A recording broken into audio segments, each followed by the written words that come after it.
Even if she argued fiercely, even jumping into the abyss of Mama, it could not change the essence of this book. After all, it was still a book of dark magic. Remembering the scene just now when she was thoroughly bathed, along with the ambiguous words of the old maid, the reason she was brought here seemed as clear as day. This young master actually has such a preference. Taking a cold breath, just as she was lost in thought, a deep voice suddenly echoed from within the room.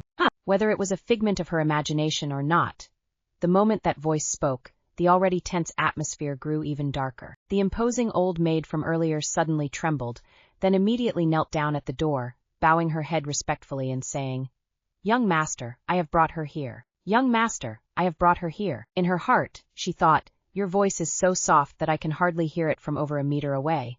So who are you really speaking to?" Sure enough, there was no response from inside. However, the old maid slightly leaned to one side, continuously signaling her with her eyes. She hesitated and stepped forward a few paces. Originally intending to peek in first, she unexpectedly found herself pushed from behind, causing her to step straight inside. The wooden door quietly closed, making no sound. What met her eyes was a room that was excessively empty and silent. Looking around, there were hardly any pieces of furniture or decorations, yet exquisite murals and reliefs adorned the entire room, cascading from the high vaulted ceiling down to the walls and extending all the way to the floor. At a glance, this room resembled a miniature temple. It was hard to imagine that in a place like the Abyss of Mama, so many intricate paintings could be displayed as if to worship the gods. Moreover, these paintings seemed like a long epic narrative, recounting some mythological tale. Although she could not recognize which deity was depicted, it did not affect her understanding of the content. This place was truly too quiet, so quiet that it unconsciously drew her attention to the paintings, making her forget that she was not alone in this room. In the stillness, she raised her head, her gaze following the mythological story depicted in the paintings, sliding down from the mural on the vaulted ceiling to the floor. The content began from the primordial chaos of creation, describing the glorious history of the continent, the fierce battles between the god of all things and demon tribes, and then the separation of the races. The story gradually reached its climax with scenes of peace and prosperity, but then unexpectedly took a turn. The final painting depicted a shocking scene. The gods silently raised their blades behind the Lord of the gods. Is this betrayal? A flicker of doubt rose in her heart. Although she did not read in order, she still remembered that the original text had mentioned the matter of the gods from the very beginning. A mundane book that opens with such a meticulously constructed and vast system is indeed rare. Therefore, she had read through it seriously once, and now she still remembered it clearly. 1,000 years ago, the continent of Uskanap, where humanity resided, suddenly faced an invasion from the demon tribe. The flames of war spread everywhere, the order of the world was completely disrupted, and it ultimately developed into a cataclysmic battle known as the Fall of Heaven. After that battle, the supreme god, worshipped by all, fell into a deep slumber, and 5 lesser gods also perished in the conflict. In the end, the archangel known as Destiny sealed the border between the divine realm and the demon realm with his own body, leaving only one path, a well of god and demon. The divine essences of the gods scattered everywhere, and no one knew where they had fallen. Yet, the continent of Uskanap welcomed peace and light. Before falling asleep, the supreme god tore apart his divinity and scattered it across the mortal realm. From then on, humanity could harness elemental forces. After 1,000 years, wizards became a profession that could rival warriors, sharing the world together. To commemorate the grace of the god of all things, temples sprang up everywhere on the continent of Uskanap. Each city had at least one main temple and 5 subsidiary temples, respectively worshipping the supreme god and the 5 lesser gods. Over time, the internal structure of the temples gradually formed a strict and complex promotion system, becoming the most noble and stable profession in the hearts of all, akin to officials of a nation. When she first crossed into this place, it was in the Golden Temple in the city of Hope West, which was the endpoint of the promotion system throughout the entire temple continent. She herself was a figure admired by countless people, a reserve goddess of the main temple in the divine capital of Hope West. Every temple must have a goddess to guard it. Only those young women of the human race with the purest bloodline, who pass the temple's trials, can become goddesses, representing the supreme glory. The goddess not only symbolizes the meaning of offering pure innocence to the divine, but must also learn the complex divine languages and perform blessing rituals. These chants have many uses, generally serving to grant enhancement effects. In the magical system of this world, buffs hold immense importance, especially a type called fate chant, specifically used to enhance luck. If one does not layer on several buffs before going out to conquer, it is likely that the wizard will read a long incantation, only to find that their poor luck prevents them from unleashing their grand spells. If she remembered correctly, in the original text, one of the golden hands of the female protagonist, David Deep, was that her fate chant was both quick and powerful, making it incredibly formidable. In short, the memories she had of the fall of Heaven War seemed not at all aligned with what this place was recounting. Perhaps because her experience in the Golden Temple had been so terrible. Even though she knew she was in a world where deities existed, she could not summon any reverence for the gods in her heart. Therefore, at this moment, she was filled only with curiosity. As she reminisced, Lily Deep took a step forward, intending to see what would happen to the god of all things after being stabbed in the back by the gods. At this moment, the mural on the ceiling had extended down to the ground, and her gaze followed, eventually landing in the center of this excessively large hall. Right where it should have depicted the scene of the gods battling the Lord of the Gods, there was instead a massive pitch-black coffin weighing heavily above. Caught off guard, Lily Deep. The story has been interrupted. What will happen to the betrayed Lord of the Gods?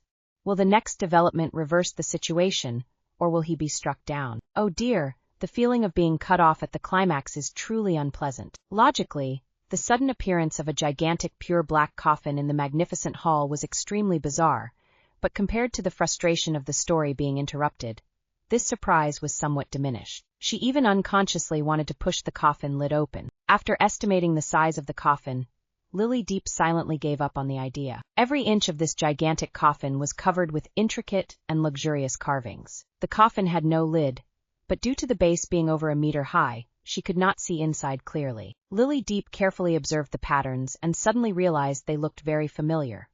Weren't they the same flowers adorning the sleeves and hem of her dress? The moment she made this realization, the air around her suddenly filled with a strange fragrance. At first, the fragrance had a sharpness that pierced the nerves, but in the blink of an eye, it transformed into a beautiful yet fragile scent, like solitary specks of dust drifting in the air. Was it the scent of flowers? Lily Deep couldn't help but gently raise her hand, intending to bring her nose closer to the sleeve of her garment. In that moment, her gaze suddenly froze. A pale, ghostly hand, appearing out of nowhere, was casually resting on the edge of the coffin. The sickly skin tone starkly contrasted with the dark wood, and the 5 slender, delicate fingers resembled a precious artifact bestowed upon her, so beautiful that it took her breath away. Lily Deep jolted back from the pages of the story that had been unfolding in her mind. That's right, she had come here to help this young master release the indescribable desires. Thus, her gaze shifted immediately. The eyes of the deities in the heavens gradually took on a profound meaning. The gloomy coffin suddenly transformed into a prop for earthly pleasures. The horror that had been silent now became difficult to articulate. The battle between gods and demons was abruptly pushed aside, becoming a meaningless backdrop. Lily Deep silently lamented, this young master's tastes were indeed somewhat heavy. Moreover, she gradually recalled something. She had truly opened this book because of the phrase, "Our story is extremely good." Yet after enjoying the lavish setup at the beginning, when she reached the core, the reason she flipped through the pages so quickly was not only because the supporting female character shared her name and surname, leaving her speechless, but also due to a much more significant reason. The way the scenes of flesh were written in this book was indeed vulgar beyond description. How vulgar, you ask? Throughout the process of hastily flipping through the pages, her mood and expressions remained in a single state. Lily Deep. Was she really looking at a fantasy novel, and not a love story between 2 rural folks, Big Dog and Emerald Flower? For example, she truly could not bear it any longer, hastily flipping through the entire book, yet she still clearly remembered the phrases that had been repeated countless times, such as, "Are you satisfied with everything you see?" Or "These eyes of yours were meant for me to make you cry." She had heard such rustic love declarations before, but it was the first time she encountered something so rural. The expression on Lily Deep's face had yet to recover from her astonishment when the hand on the coffin gently grasped the thick edge of the wood, and the person inside finally turned to sit up. Their eyes suddenly met. Lily Deep's expression was completely captured by that gaze. Lily Deep. Ah, we're facing each other. Those eyes looking at her were both beautiful and deep, a light emerald color. Usually, this eye color could make one feel cold and distant, but clearly, the owner of these eyes had a presence that could not be confined to just those words. The corners of his eyes and eyebrows were filled with mockery and disdain, his gaze sharp as a knife, impatience evident, mixed with a hint of ruthlessness and ferocity that advanced straight towards her. He looked even younger than Lily Deep had imagined, with a handsome face, caught between adolescence and youth, long black hair cascading down, tousled as he sat up from the coffin, swirling like a wave, against his pale skin, creating a breathtaking beauty. Although her ability to withstand blows had strengthened significantly, Lily Deep absolutely chose not to take the initiative to provoke the young master before her, who clearly bore the words, "I am very dangerous," written all over him. Moreover, it must be said that, considering the subject for the first time, Lily Deep felt that this young master completely met her expectations, even to the point of satisfaction. "What were you just thinking?" The man looked at her indifferently, his gaze carrying the natural arrogance of someone in a high position, his voice deep and pleasant, yet containing an undisguised pride. Ignoring the walls and barriers, upon hearing this sound so close, Lily Deep felt the underlying darkness in this question more acutely. To put it bluntly, that darkness seemed to say, "If you answer incorrectly, I will snap your neck."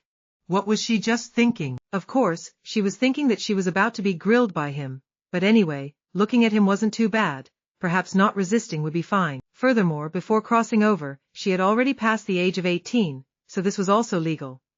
Besides, she was a bit afraid he would say something vulgar, and in the end, lose her head just because she couldn't help but laugh. Ahem. To be honest, that couldn't possibly happen, but she could change her approach. With her extremely strong self-regulation ability, Lily Deep quickly regained her composure, hiding her true thoughts, and slightly smiled shyly. She gently replied, "I was wondering what position the young master prefers." The man in the coffin clearly paused for a moment. The strong aura he had just exuded immediately diminished. "What did you just say?" Lily Deep was momentarily dazed as she faced his gaze, wondering if her expression was still not clear enough. She coughed lightly, her gaze earnest as she continued to market herself. "Actually, I can do it, as long as I can make the young master happy." However, all she received in return was an even more peculiar look from him. The man, like a ghost emerging from the coffin, stood before Lily Deep, bowed his head to look at her, and let out a cold chuckle. "Make me happy?" Lily Deep felt even more confused. Isn't my mission here to make the young master happy? If not, then why go through the trouble of changing into a beautiful dress, adding flowers, and spraying perfume? The man's gaze grew darker, his finger that had been gently raised suddenly dropped, and then he laughed as if he had just heard a joke. "The temple of the gods has cultivated a goddess like you?" Lily Deep was completely unaware that she had just brushed past the gates of death, nor did she understand what that statement meant. What she felt at that moment was just that the man before her seemed to tower over her, the shadow spreading down, creating an intense feeling of oppression. Moreover, the faint floral scent she had previously noticed seemed to grow stronger as he drew closer. She felt a bit scared, but it didn't seem to be fear to the extreme. Her instinct told her that this man didn't seem to have the intention to kill her, yet the powerful aura made her instinctively wary. The man's unabashed laughter echoed in the empty room. Finally, he cheerfully cursed, "A bunch of fools." Lily Deep was initially worried, but suddenly her mood came to a halt. What a minute. Did he just curse? Moreover, he was cursing the people in the temple of the gods, right? If he had cursed them, then we are friends. Lily Deep's eyes lit up, unable to help but nod. "You mean the people in the temple of the gods?" What a minute. Did he just curse? Moreover, he was cursing the people in the temple of the gods, right? If he had cursed them, then we are friends. Lily Deep's eyes lit up, unable to help but nod. "You mean the people in the temple of the gods, right?" You feel that way too? Let me tell you, those people in the temple of the gods really have issues. Even the 3 major families that Haitedi mentioned, they are exactly as you said, truly a bunch of selfish, self-righteous fools. What did they do? The man in black paused for a moment, then looked at her. The smile on his face not only did not fade but deepened a bit. Perhaps because the anger had been suppressed for too long, Lily Deep felt as if she had found a kindred spirit, and she no longer felt any fear, freely exposing all her thoughts, from the matter of the 2 fake daughters of the Deep family to her actively jumping into the well of the divine demon. They wanted to use my falling into the well of the divine demon as punishment for me. I truly had no way to resist, but I could choose not to please them. Jumping down here was my choice. They couldn't punish me because I hadn't done anything wrong. As long as I jumped fast enough, no one could touch me. She spoke all of this passionately, but when she looked up, she realized that she didn't know when the man in black had sat back down beside the coffin. His black cloak embroidered with silver flowers gently draped over the edge of the coffin, one leg relaxed, the other resting on the coffin's edge, one hand on his leg, the other propping up his chin, his gaze gliding over Lily Deep with interest. The mocking smile at the corner of his mouth had not faded, but the discomfort in his eyes had lessened significantly. Lily Deep then snapped out of her indignant thoughts, suddenly realizing that she seemed to have said too much. I'm sorry, I shouldn't have talked so much before coming here. The maid also told me that the young master prefers silence. But, indeed, no one dares to talk so much in front of me. You really are bold. For some reason, Lily Deep felt that the other party didn't seem angry. The goddess of the Temple of the Gods, the man in black, leaned his hand under his chin, his voice filled with mockery and sarcasm, and finally, his laughter echoed in the empty room, bouncing off the walls, reflecting like a strange echo, as if the deities in the murals of paradise were all laughing together. Didn't you just say, if the deities have eyes, they will cleanse all grievances for you? In the blink of an eye, he jumped out of the coffin, laughed loudly, and then kicked hard at the black coffin. A heavy sound rang out as the coffin scraped against the ground. At that moment, the image that had previously made Lily Deep anxious and uneasy appeared right before her eyes. Chapter 4. When the coffin was moved, beneath it was an incredibly bloody scene. The red nearly enveloped the entire painting. The spiral patterns on the ionic columns before the temple had been stained crimson, resembling a viscous liquid that connected into threads and then spread out into a flat surface. Even the sky transformed into a bizarre, brilliant red. The god of all things was not struck at all. On the contrary, all the deities wielding their knives towards him appeared stunned and unwilling, their bodies shattered, collapsing into pools of blood. Naturally, the god of all things could not withdraw unscathed. In the painting, he was covered in blood, yet he was the only one still standing amidst the chaos. At this moment, you suddenly realize that throughout these continuous paintings, the god of all things had never shown his face directly. Even in this painting, he still turned his back to the viewer. Do you see? The man in black standing beside the god of all things said with a contemptuous laugh, all the gods have perished. Who can witness your injustice now? You was taken aback. What did he mean, All the gods have perished? What about the deity lord? Clearly, he was still standing there, right? Could it be that he had truly reached the limits of his strength? She felt as if she had stumbled upon something she should not have known, even hesitating to look at the next painting. The man in black, seeing her dazed expression, burst into loud laughter, his voice echoing as he laughed and turned back towards the coffin. His wide sleeves swept across the ground, causing those splendid paintings to suddenly fade and disappear, leaving the once magnificent room, akin to a temple of the gods, empty, with only the coffin nearly submerged in the darkness of the walls, the vaulted ceiling, and the pitch-black floor remaining. Suddenly fade and disappear, leaving the once magnificent room, akin to a temple of the gods, empty, with only the coffin nearly submerged in the darkness of the walls, the vaulted ceiling, and the pitch-black floor remaining. In this nearly absolute darkness, you did not lose your sight. You clearly saw the man approach the coffin, a mix of disdain and mockery on his face, as he used his finger to pull a flower floating on the coffin's surface and casually tossed it toward. Hindi ko gusto ang amoy ng bulaklak sa iyo. Mabilis na hinabol ni Dahlia Luningning, ngunit bigla na lang nagbago ang tanawin sa kanyang harapan. Nang siya ay makabawi, bumalik na siya sa labas ng pinto. Dahlia Luningning. Ha? Bakit ako nandito sa labas? Kahit na hindi niya lubos na naunawaan kung ano ang nangyayari, tila ito na ang kahulugan na hindi pagpasa sa pagsusulit ng palasyo. Pero kung hindi siya pumasa, bakit pa siya binigyan ng bulaklak na kabaong sa pamamalam? Habang nag-isip, napansin ni Dahlia Luningning na ang matandang babae ay naghihintay pa rin doon. Ang mga mata ng dalawa ay malinaw na puno ng pagkamangha. Dami na malilit na kamay na kulay abo-puti mula sa madilim na pulang karpet sa lupa ang umabot, at nang mahawakan ang laylayan na damit ni Dahlia Luningning, tila may nagudyok sa kanila na umatras, umikot at nagtago sa ilalim na madilim na pulang karpet. Hindi niya alam kung kailan, ngunit si Dahlia Luningning ay hindi sinasadyang nakaiwas sa isang sakuna, ngunit wala siyang kaalam-alam. Pakiramdam niya ay siya ay itinapon sa labas, na tila siya ay may kasalanan, parang isang sanaysay na naipasan ngunit ibinabalik ng guro dahil hindi pumasa. May isang hindi nakikitang pakiramdam na pagkakasala, kaya't hindi niya sinasadyang inulit ang huling sinabi ng lalaking nakasuot na itim sa matandang babae. Kasalanan ng bulaklak, wala itong kinalaman sa kanya. Bilang resulta, nang matapos niyang sabihin iyon, nakita niyang nakatitig ang matandang babae sa bulaklak na nasa kanyang kamay na parang nakakita na multo, kahit hindi siya pinigilan na magsalita. Sinundan din ni Dahlia Luningning ang tingin na matanda, yumuko at tumingin sa bulaklak sa kanyang kamay, at biglang naisip. Kaya't ito ang kahulugan ng pag-iwan ng tanda, hindi ba? Pero sa totoo lang, pakiramdam niya ay hindi ganap na tulad ng kanyang inasahan ang lahat.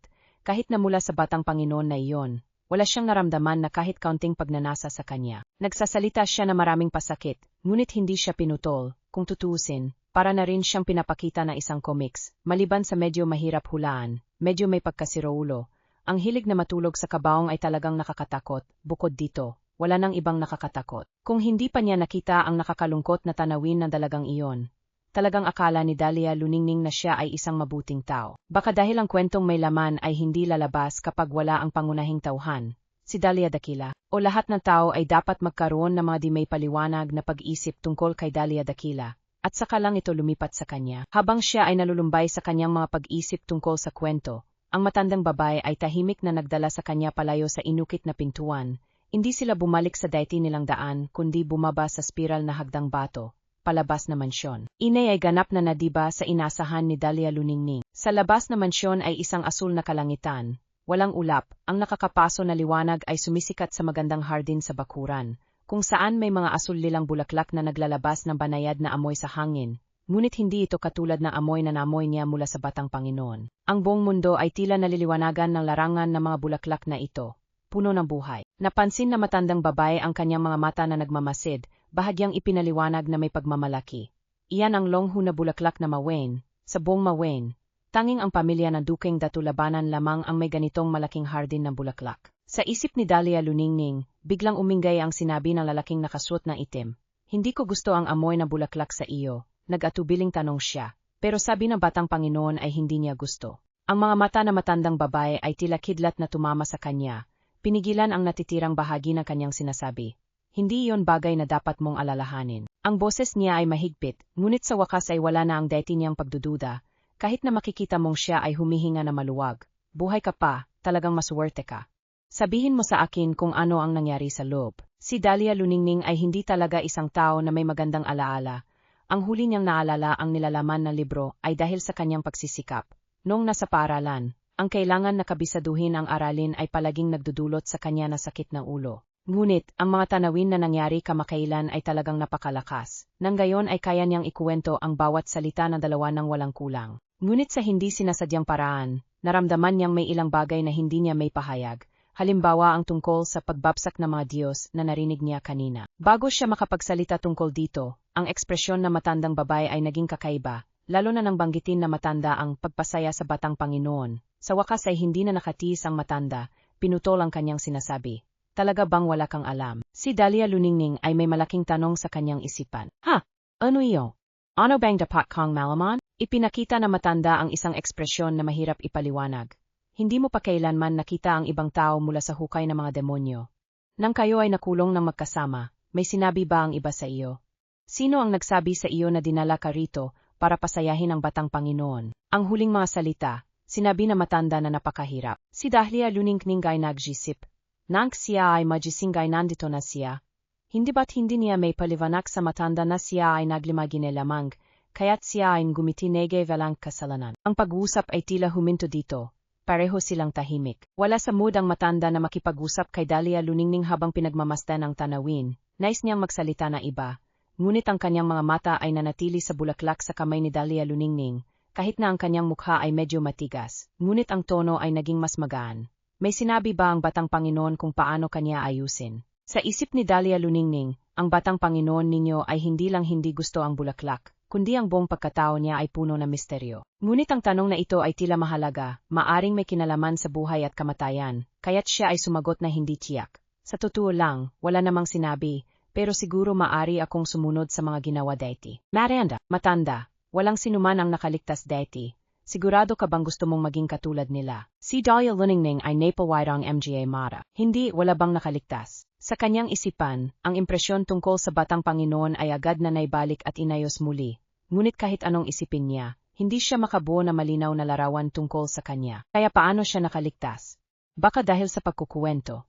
O baka dahil sa sobrang galit niya sa mga tao sa templo. Ang matanda sa puntong ito ay puno rin ng mga tanong na hindi mas mababa sa kay Dahlia Luningning. Tinitingnan siya na matanda na may kaunting pag-alinlangan. Ang balon ng mga Diyos at demonyo, ang tanging daan na nagugnay sa Mafain at sa kontinente na Utica Eni, ay nasa ilalim ng pamamahala ng Dukeng Datulabanan. Alam ng lahat kung gaano kahirap ang mga tao na Utica Eni, lalo na ang mga nag-angking Diyos, na nilalayuan ang inay, kahit tinatawag pa ang mga tumalon sa balon na mga Diyos at demonyo na nawawalang lahi na Diyos. Siyempre, hindi rin nagpapahuli ang inay, nilalayuan ang mga nagpapanggap na banal. Kaya't ang mga tumalon ay kadalasang mga taong hindi makabuhay sa Utica Eni, nais na sumugal para makahanap ng pagkakataon sa inay, o mga taong pinaparusahan ng Diyos. Karamihan sa kanila ay hindi mabubuting tao. Kahit na sinasabing may kaunting kaguluhan sa inay, walang sinuman ang nais tumanggap, ang direktang pagpatay sa lugar ay maaring ituring na magaan.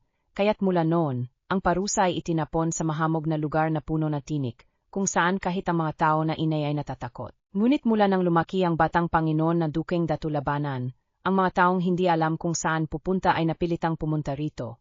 Kahit na ang ugali ng batang Panginoon ay lalong naging kakaiba, tila talagang gusto niya ang natitirang lakas na mga nawawalang Diyos. Walang nakakaalam kung ano ang nangyari sa mga taong iyon na naging mga kaluluwa sa ilalim ng karpet, at walang nakapansin sa kanilang kapalaran. Hindi na kailangan na inay na ipaliwanag, dahil hindi rin naman magtatanong ang mga tao sa Utica Eni. Anti-unting, hindi alam kung sino ang nagsimula at sismis na ang Dukeng Datulabanan ay magbibigay na tirahan para sa mga taong ito. Kumalat ang balita, umabot pa sa Utica Eni, na nagbigay sa maraming tao ng pag-asa na makakaligtas kung pupunta sa inay. Kaya't paglipas na ilang panahon, hindi lamang dumami ang mga tumalon sa balon ng mga Diyos at demonyo, kundi nagkaroon din ng kakaibang pag-ayos sa relasyon ng dalawang panig. Gayunpaman, sa totoo lang, ang mga tumalon sa inay ay karamihan sa mga taong puno ng mga krimen, na nasa dulo na ng kanilang mga daan.